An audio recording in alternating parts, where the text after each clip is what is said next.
कोरबा लोकसभा क्षेत्र भाजपा प्रत्याशी ज्योतिनंद दुबे खड़गवा चिरमिरी पहुंचीस।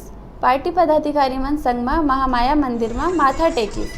मीडिया संग बात करत ज्योतिनंद दुबे कहिस, पूरा देश में नरेंद्र मोदी के पक्ष में माहौल है और पूरा हिंदुस्तान की जनता फिर नरेंद्र मोदी ला देश के प्रधानमंत्री बनते देखना चाहते। इस दौरान भारी संख्या में कार्यकर्ता मन शामिल रहे।